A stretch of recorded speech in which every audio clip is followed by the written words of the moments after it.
agora nós vamos falar sobre o desenvolvimento das áreas de cultivo no Brasil, principalmente a soja. Para falar a respeito deste assunto, nós vamos conversar agora pela internet com o analista da Geosys, Felipe Reis, que participa aqui do programa conosco nesta tarde de quarta-feira, começo de tarde de quarta-feira. Felipe, como é que vem o desenvolvimento da cultura da soja que está no campo, principalmente relacionado aos fatores climáticos neste momento no Brasil? Centro-Sul tem recebido mais chuvas, um maior volume. Como é que isso tem influenciado aí o desempenho? Boa tarde, seja bem-vindo. Boa tarde, Fabiano. Sempre um prazer participar do programa com vocês. Bom, vamos lá. Outubro, vamos fazer um fechamento do outubro, mesmo ainda faltando 3, 4 dias para o final. Quando a gente fala das chuvas mensais, da chuva mensal em outubro, apenas Mato Grosso recebeu um volume um pouco abaixo da média, pelo menos por enquanto, quando a gente faz o acumulado do dia 1º até o dia 27 de outubro, mas permitiu já, foram quantidades que permitiram a semeadura da soja no estado. Inclusive no Paraná, região oeste e sudeste ali do Mato Grosso do Sul, tivemos fortes chuvas, o que foram inclusive prejudiciais para o Paraná, para as lavouras de trigo que ainda não foram colhidas e para quem plantou a soja aí já no início de outubro, encharcou o terreno, né, vamos dizer assim.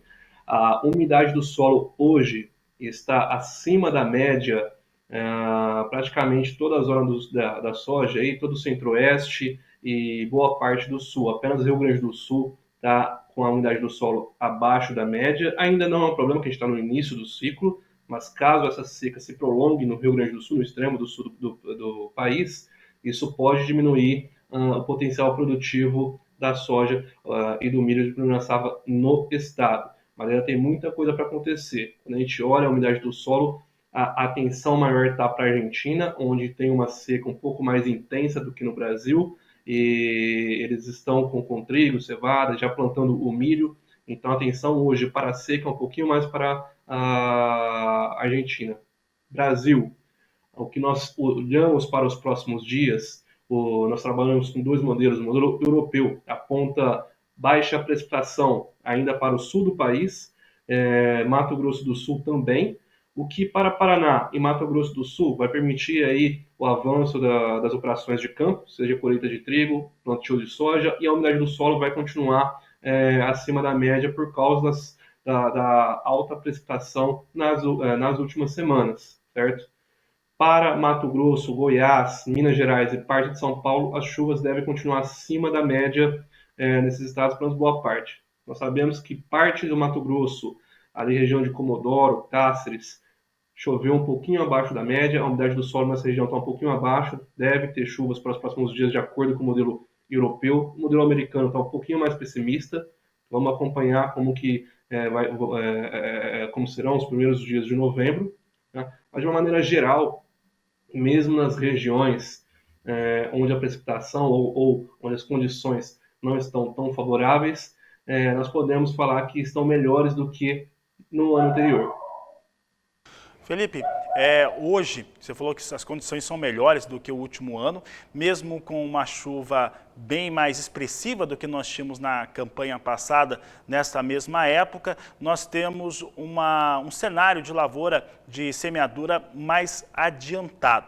Pensando no fenômeno Laninha, e principalmente a região centro-sul do Brasil, que é a maior produtora de soja do país, o que nós podemos esperar aí, pensando nesses próximos meses, em relação ao fenômeno e às chuvas que ela traz ou não para essas áreas produtoras? Bom, Fabiano, é comum que o Laninha ele dure mais do que 6 meses, 8 meses, um ano.